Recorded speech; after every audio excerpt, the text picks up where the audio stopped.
¿qué tal? Ya estamos aquí en su programa Palabra Viva, tu alma en sintonía con Dios. Bueno, hoy tenemos un frío, ¿verdad? Jueves 14 de noviembre del 2013 y estamos en nuestro programa número 11, ya súper rápido.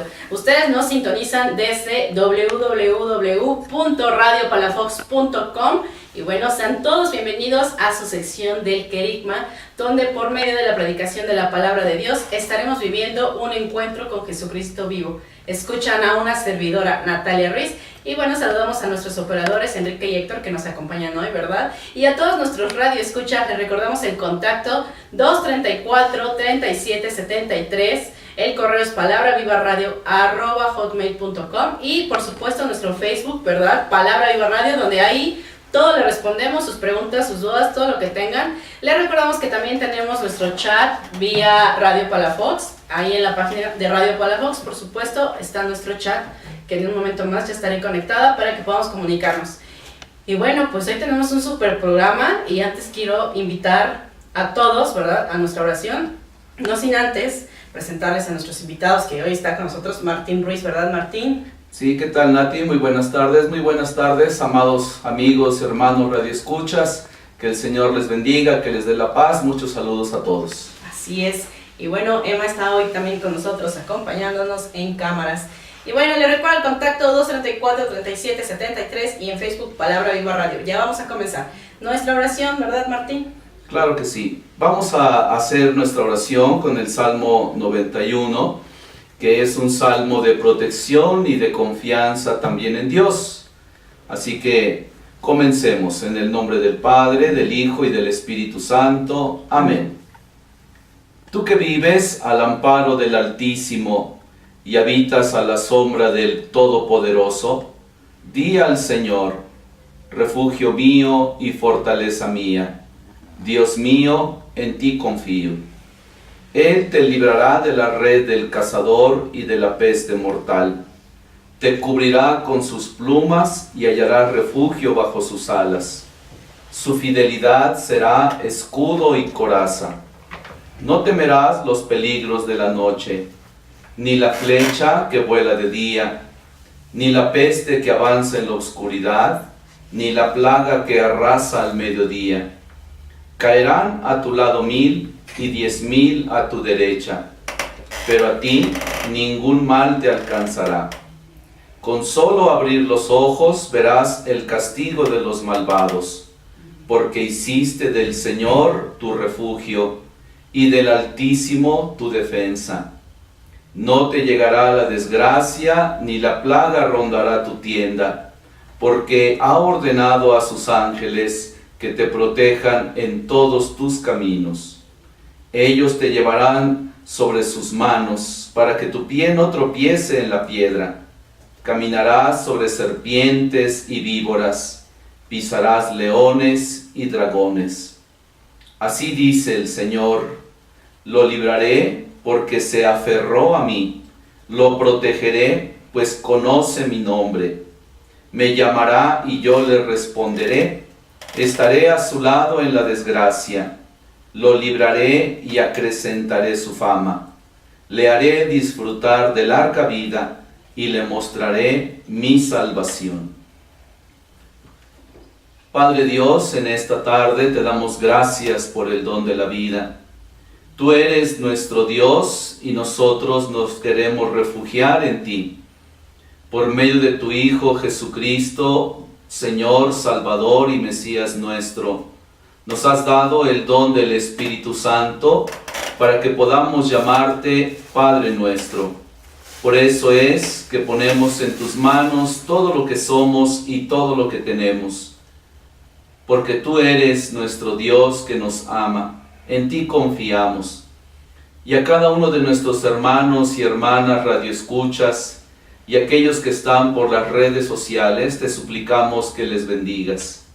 Que con la gracia de tu Espíritu Santo abras sus corazones, los dispongas para esta tarde en que tu palabra será proclamada.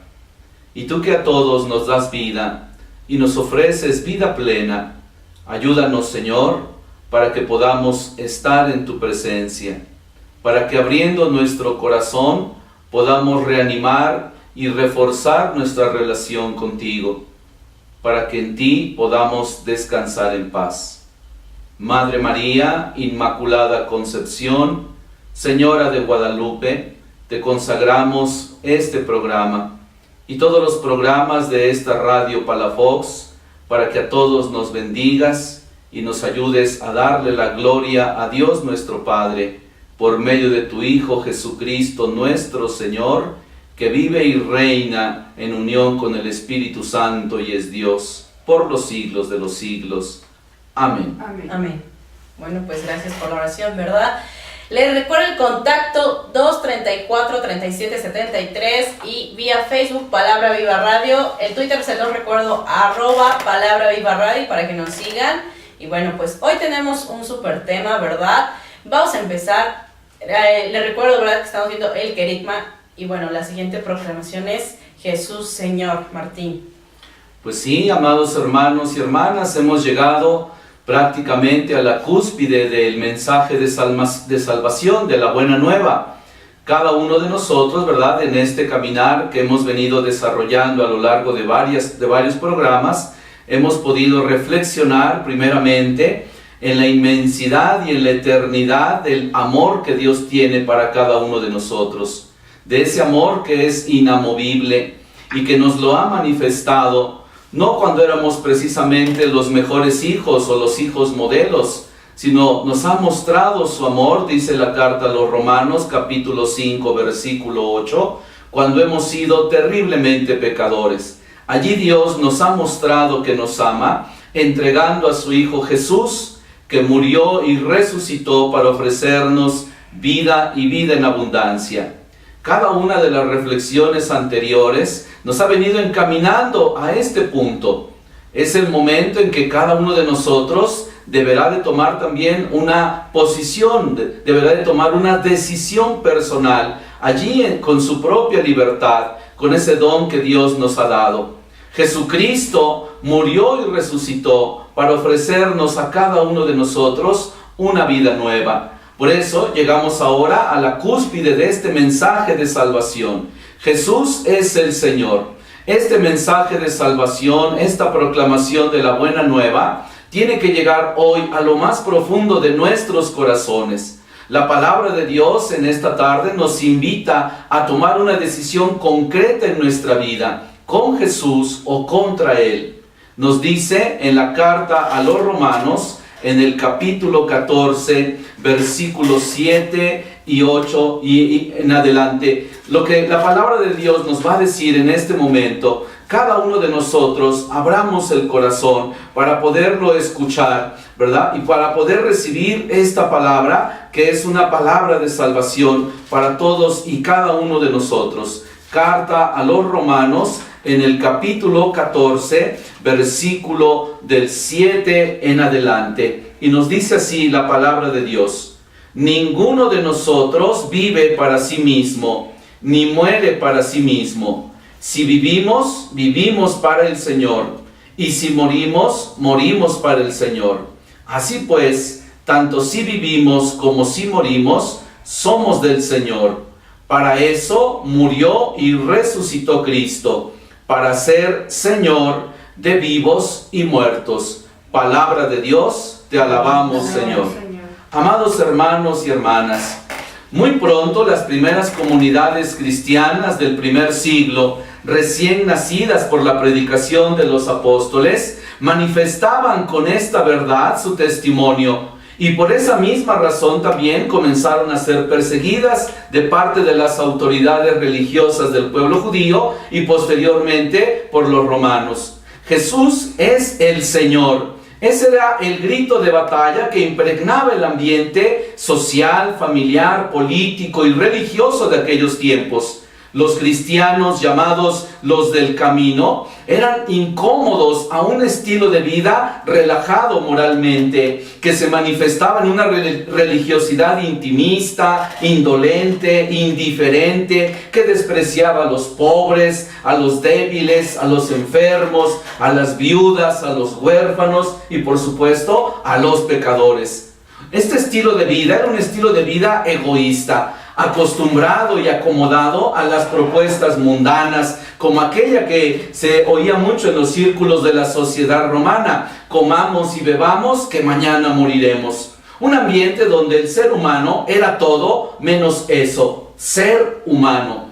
Situaciones de vida que estaban marcadas por las grandes y graves injusticias de todo tipo: social, económica, injusticia de género, por el gran sometimiento que había incluso de la misma mujer, injusticias de tipo político, etc.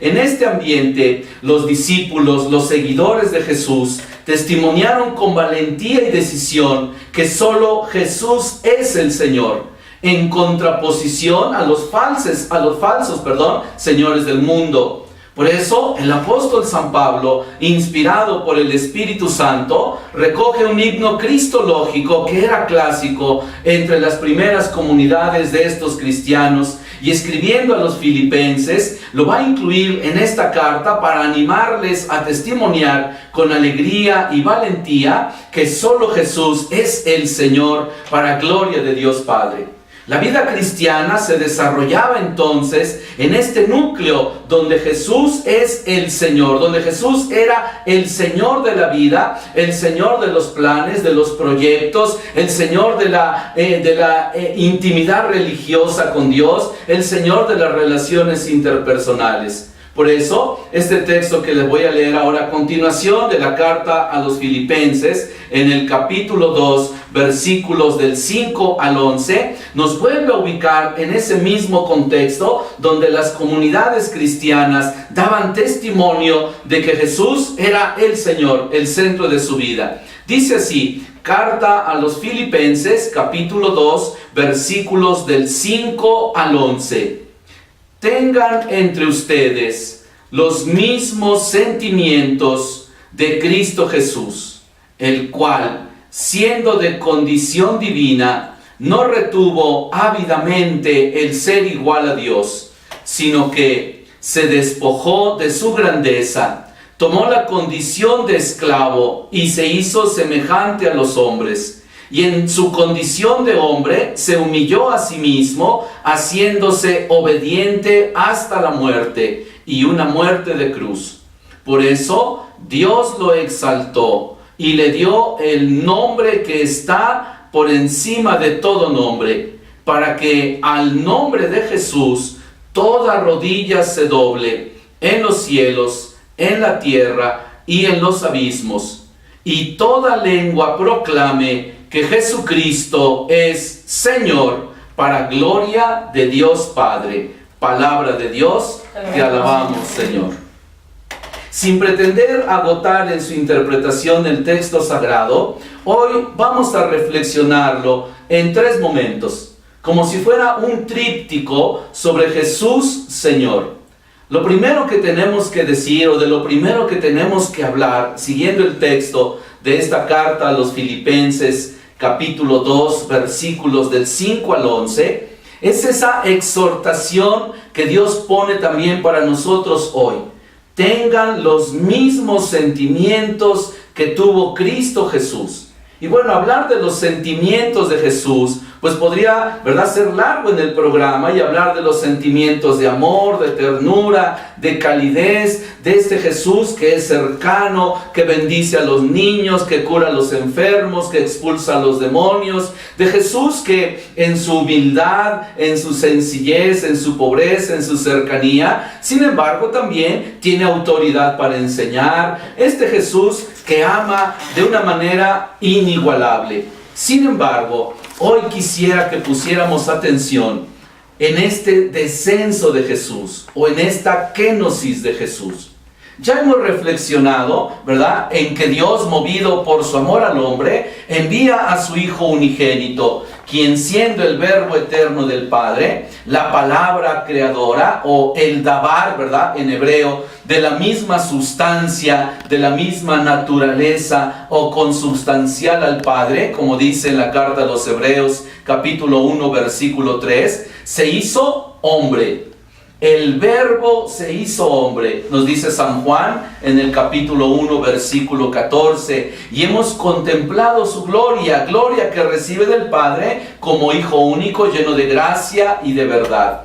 Este descenso de Jesús nos dice inmediatamente que el Verbo eterno se ha hecho hombre, se ha hecho criatura. Eso es algo inusual. En ninguna religión hay esta propuesta. Solo en la nuestra, nosotros como cristianos, sabemos y creemos que el Hijo de Dios, siendo Dios, se hizo hombre para estar cercano a cada uno de nosotros. Bueno, pues ahorita nos vas a seguir platicando, Martín, un poquito más de esto, ¿verdad? Les recuerdo el contacto 234-3773 y en Facebook Palabra Viva Radio. Regresamos.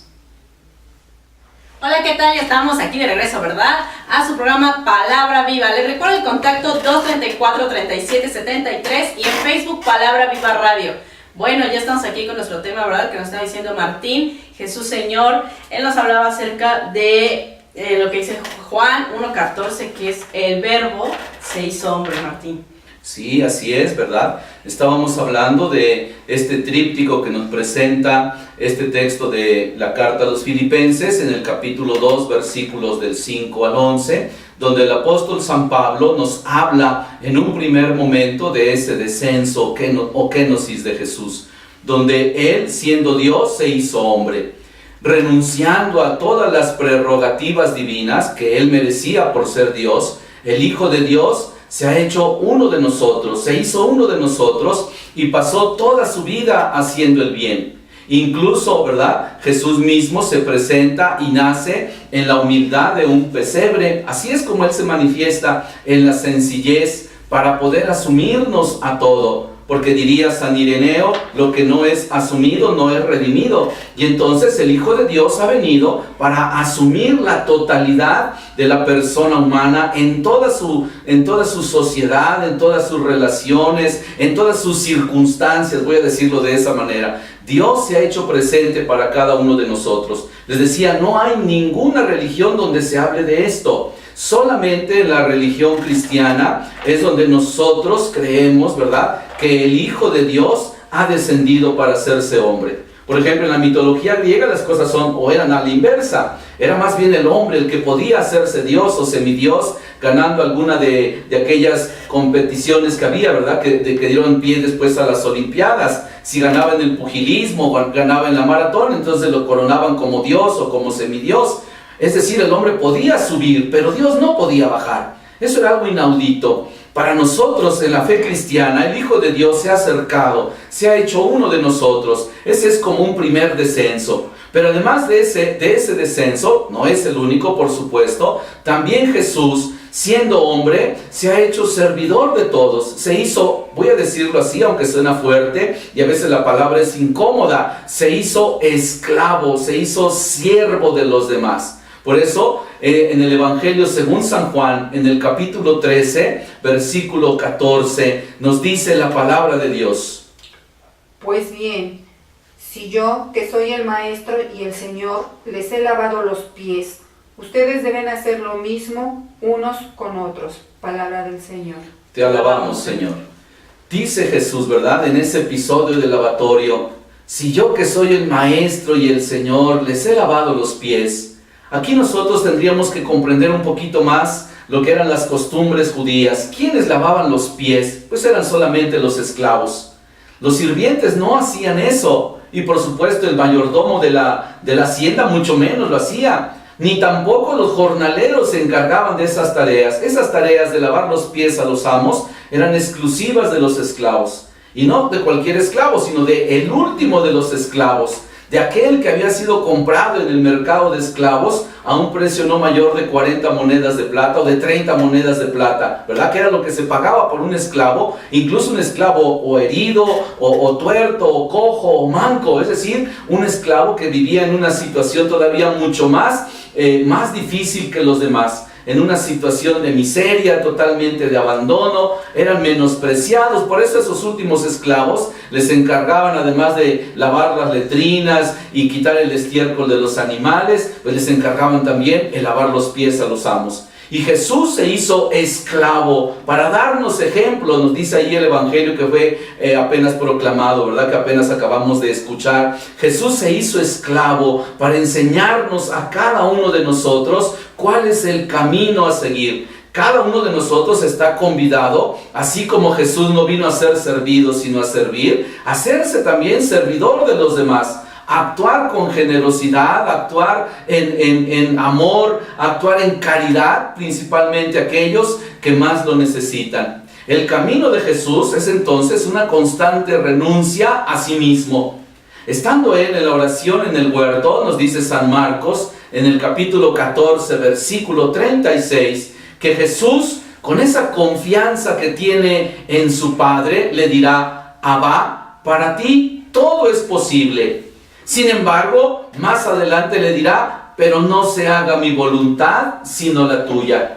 Jesús viene entonces, ¿verdad?, descendiendo, se hace servidor, se hace esclavo, se hace obediente del Padre, aún en la peor de las circunstancias. Estamos aquí mencionando el momento de la agonía en Getsemaní, donde Jesús antepone a su propia voluntad, la voluntad del Padre, porque se ha hecho sumiso, ha descendido. Y sin embargo, ¿verdad?, esta enseñanza de Jesús es para cada uno de nosotros. Por eso en el Evangelio según San Lucas, capítulo 9, versículos 23 y 25, Jesús le va a decir a la multitud, a la gente que le sigue, a la vez que a sus mismos discípulos, una recomendación muy profunda. El camino del descenso, el camino de la renuncia, el camino de hacer a un lado el propio yo, de la renuncia al egoísmo, a la autosuficiencia, a la autocomplacencia. Ahí en el Evangelio según San Lucas, capítulo 9, versículo 23 y 25, escuchamos lo que nos dice el Señor. Entonces se puso a decir a todo el pueblo: el que quiera venir en pos de mí, que renuncie a sí mismo, que cargue con su cruz de cada día y me siga. Porque el que quiera salvar su vida, la perderá, pero el que pierda su vida por mí, ese la salvará. Pues ¿de qué le sirve a uno ganar todo el mundo si se pierde o se arruina a sí mismo? Palabra de Dios. Te alabamos, Señor. El que quiera venir en pos de mí, dice Jesús, que se niegue a sí mismo, que renuncie a sí mismo, que descienda de su pedestal falso que ha construido sobre sí, sintiéndose a veces superior a los demás. Que descienda, que renuncie, que tome su cruz cada día. Esto es muy indicativo, ¿verdad? A veces hay quien me dice, es que mi cruz es mi marido. No, nuestra cruz no son los demás, nuestra cruz no es ello, nuestra cruz es nuestra propia vida. Nuestra cruz es nuestra realidad, nuestra cruz es también nuestra fragilidad y que muchas veces nos da tanto miedo, ¿verdad?, aceptarla, aceptar que somos pecadores, aceptar que somos débiles, aceptar que somos limitados, pero también al mismo tiempo parte de nuestra misma cruz son las grandes alegrías, los talentos, las bendiciones, las capacidades que Dios nos ha dado. Nuestra cruz representa nuestra relación con Dios y nuestra relación con los demás finalmente. Por eso Jesús nos habla de esa renuncia a uno mismo y de asumir la cruz, asumir la realidad para poder caminar entonces como su propio discípulo. Y luego Jesús dirá una sentencia, porque el que quiera salvar su propia vida, la perderá. Pero el que la pierda por mí, ese la encontrará. Y luego hará una interrogación, una pregunta que a mí me llega hasta lo más profundo. ¿De qué le sirve al hombre ganar el mundo entero si pierde su alma? ¿De qué le sirve ser un hombre de éxito, tener todo un capital, tener todo un poder económico, político, social? ¿De qué le sirve tener todas sus comodidades o darse gusto en toda la vida? ¿De qué le sirve al hombre tener felicidades fugaces? ¿De qué le sirve al hombre poder realizar todos sus proyectos si finalmente el más importante, que es el de su propia vida, la está arruinando?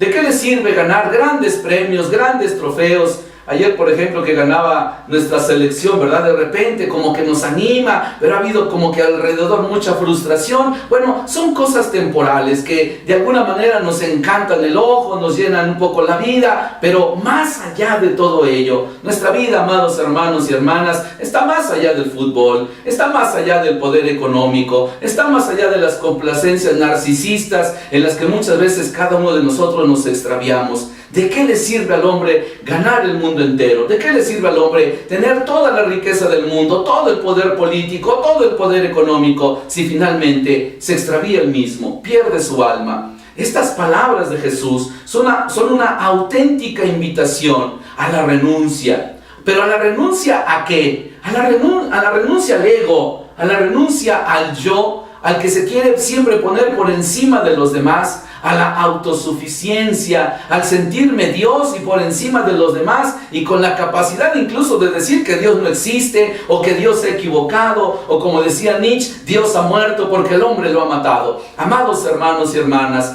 Jesús nos invita en ese camino del descenso, con su propio ejemplo, con su propia vida. Pero hay otro descenso todavía más. Ese último descenso es la muestra del amor hasta el extremo de Jesús, como menciona San Juan en el capítulo 13, versículo 1. Habiendo amado a los suyos que estaban en el mundo, los amó hasta el extremo. Y ese descenso de Jesús por su amor al extremo lo lleva a cargar sobre sí las culpas y los dolores de todos, como dirá el libro del profeta Isaías en el capítulo 53, versículos 4 al 6. ¿Verdad? Ese siervo de Yahvé que carga sobre sí las culpas, las enfermedades, las heridas de toda la humanidad, que es una figura de Jesús. Y Jesús precisamente asume, ¿verdad?, esta realidad. Él es ya no la figura, Él es la realidad en la que el Hijo de Dios, en ese descenso por amor a cada uno de nosotros, va a asumir nuestra más terrible realidad, es decir, nuestra pecaminosidad, nuestro ser pecador. Y no solo ello, asumirá también nuestro pecado. En un segundo momento tenemos que hablar, partiendo de este mismo texto de la carta a los Filipenses, capítulo 2, versículos del 5 al 11, de la glorificación y la exaltación del Hijo de Dios. Porque Jesús de Nazaret, que pasó toda su vida haciendo el bien, ¿verdad?, y que curó a los enfermos, liberó a los oprimidos por el diablo y anunció la buena nueva de Dios, cuando llegó el momento de pasar de este mundo al Padre, extendió sus brazos en la cruz y así adquirió para Dios un pueblo santo, ¿verdad? Decimos nosotros y oramos con nuestra liturgia. Y al tercer día resucitó de entre los muertos y subió al cielo, y desde ahí ha de venir a juzgar a vivos y a muertos. La glorificación de Jesús se realiza en su Pascua, es decir, con su pasión, muerte y resurrección.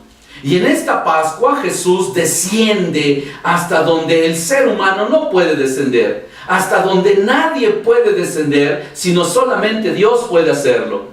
En la segunda carta a los Corintios, capítulo 5, versículo 21, nos dice la Sagrada Escritura: a quien no cometió pecado, Dios lo hizo pecado por nosotros. Jesús es el justo, es el santo.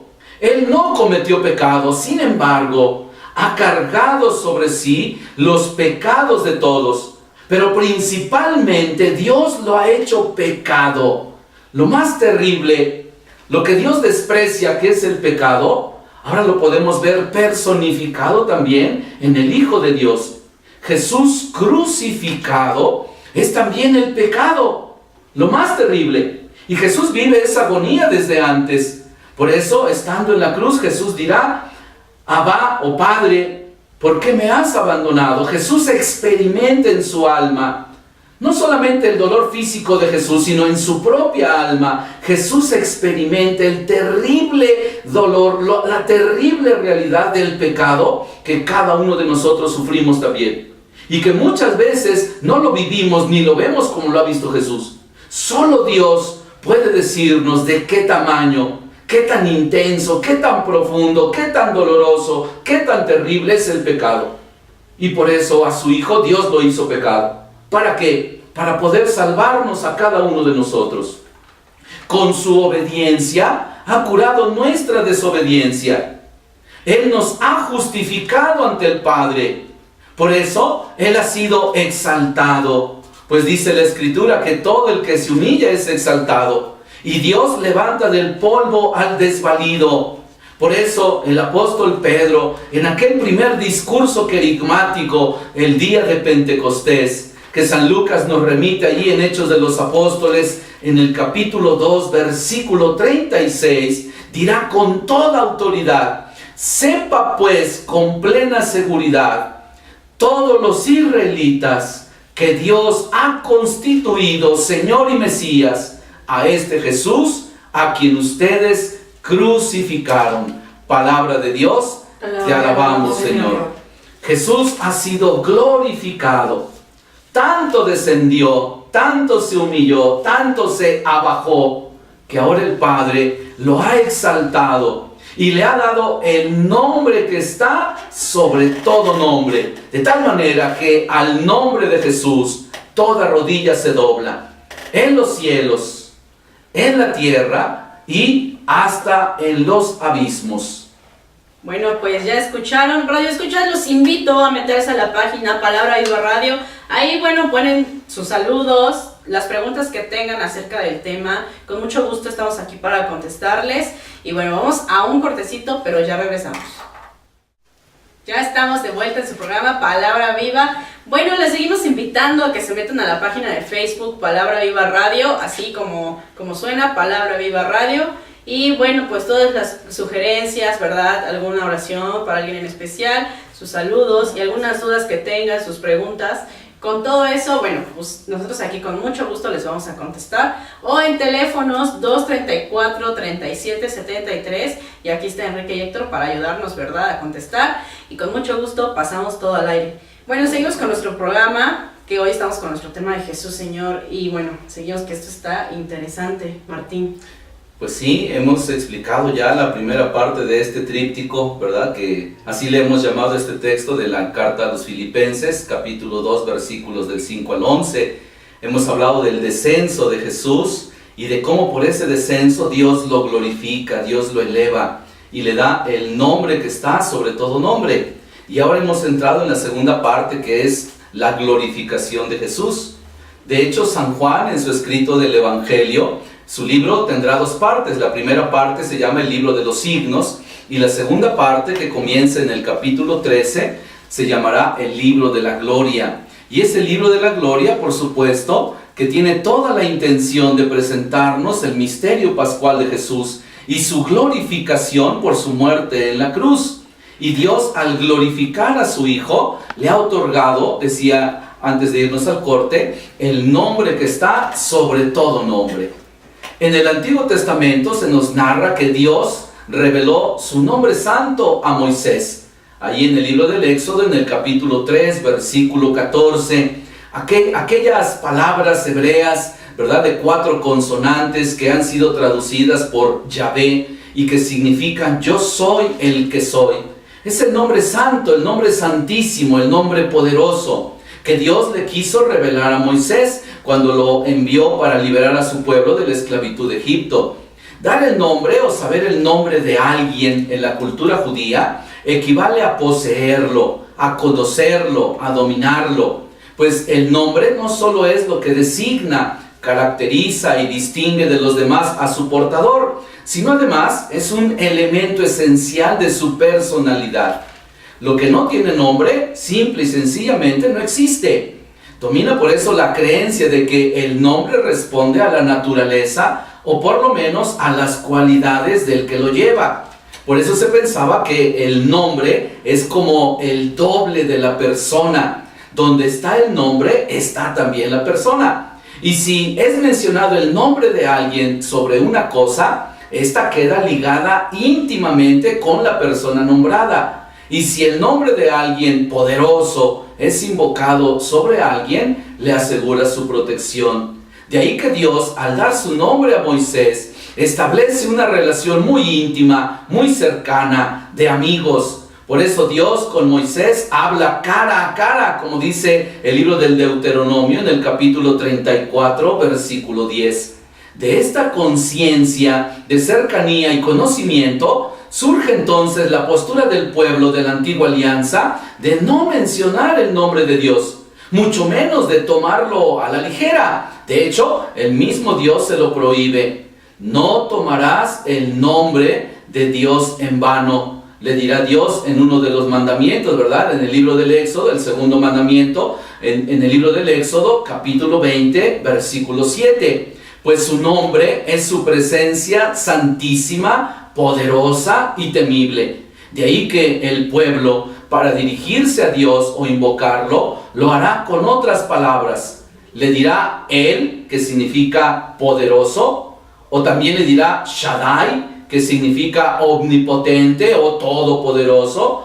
Le llamará también Elión, que significa elevado o supremo, o también lo llamará Elohim, que significa el Dios único o el único Dios. Por supuesto, también en el Antiguo Testamento, el pueblo a Dios le llamará Sebaot, que significa el que gobierna los ejércitos, el Dios de los ejércitos. Pero el nombre más usado, principalmente en la liturgia judía, será Adonai. Este significa el dueño, el Señor. Dios es Señor, dueño de todo. Por eso quisimos arrancar, ¿verdad?, este programa con la oración del Salmo 91, donde en la Biblia de Jerusalén, en la traducción de Jerusalén, nos menciona allí varios de estos nombres de Dios.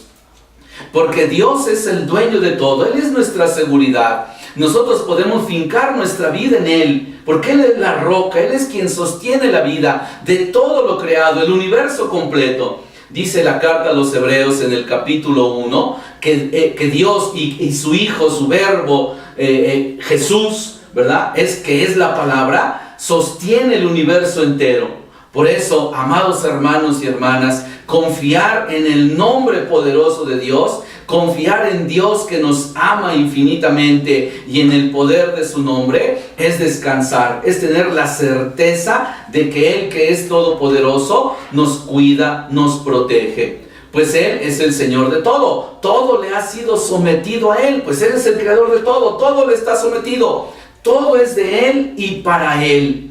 Reconocer entonces a Dios y mencionar el nombre de Dios era ya de alguna manera una relación cercana con Él en el Antiguo Testamento. Pero ¿qué ha ocurrido? En el Nuevo Testamento, el nombre de Dios ha sido otorgado, ha sido derogado a Jesús. Dios le ha dado a Jesús ese nombre que para los judíos, ¿verdad?, había sido cambiado. Ahora ese nombre que está sobre todo nombre, ese nombre poderoso, ese nombre al cual todo le es sometido, ese nombre que es el dueño de todo y sostiene todo, ahora le pertenece a Jesús.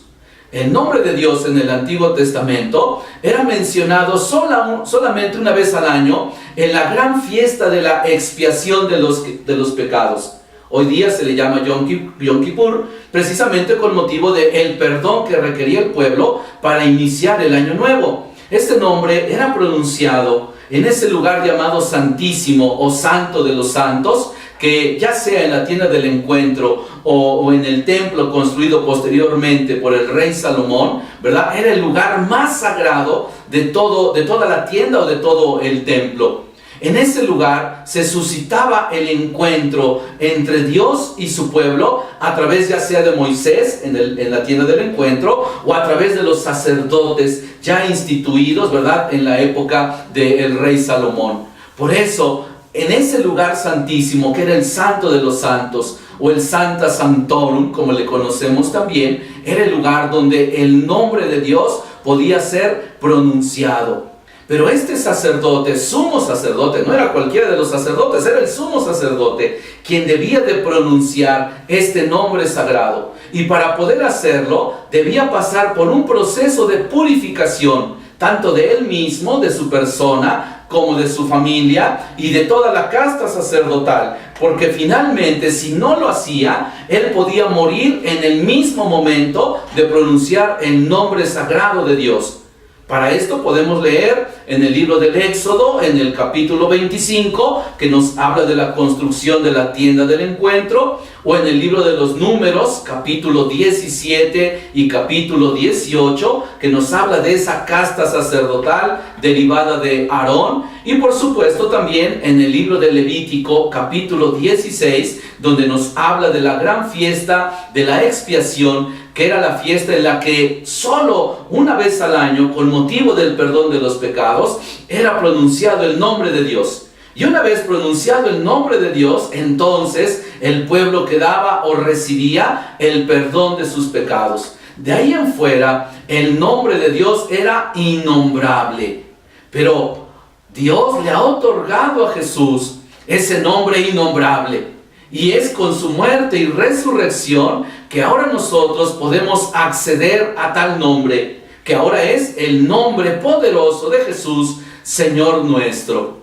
Y bueno, en la tercera parte de este tríptico nos dice que Dios le ha dado a Jesús toda autoridad, lo ha constituido el Señor y lo ha hecho para gloria de Dios Padre. Termina diciendo el texto de la carta a los Filipenses capítulo 2. Ese versículo 11, ¿verdad?, nos habla de esta tercera parte. Jesús, Señor. Jesús es el Señor.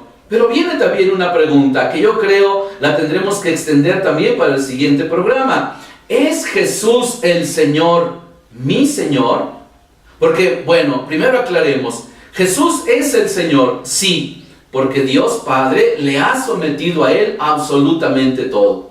Jesús es el Señor y ya hemos hablado de su descenso y cómo Dios lo exalta y le da el nombre sobre todo nombre y lo constituye Señor. Jesús es el Señor y esto lo ha logrado por sus propios méritos. Esto no quiere decir que antes no lo fuera, Él ya lo era. Pero recordemos que Jesús quiso despojarse de su condición divina y hacerse hombre. Y Dios, por su obediencia, por su humildad, por esa obediencia hasta la muerte de cruz, es que lo ha constituido ahora el Señor. El Señor de todo lo creado, el dueño absoluto de todo lo que existe, de todo lo que ha existido y de todo lo que existirá. Jesús es el dueño del pasado, del presente y del futuro.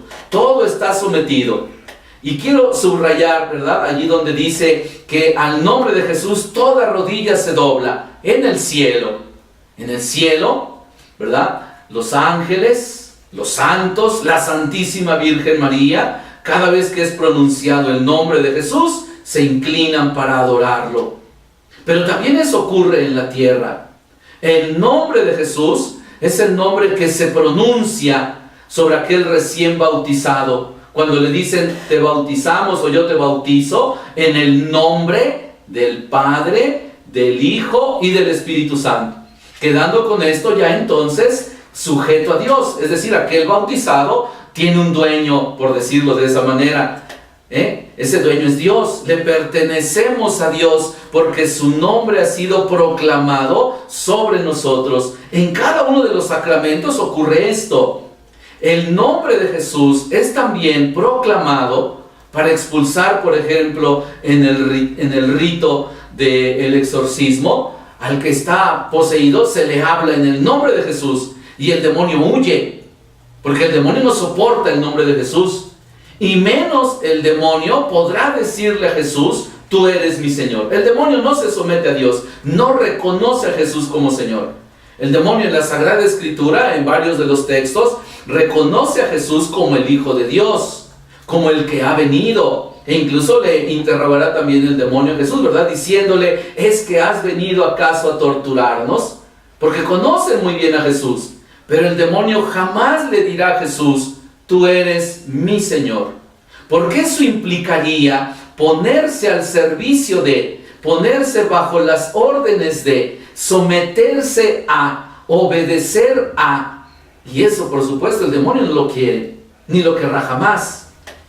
Por eso, Jesús, que es el Señor y cuyo nombre santo, poderoso, nos libera a nosotros de todo, ese nombre es pronunciado también en la tierra, porque todo le pertenece.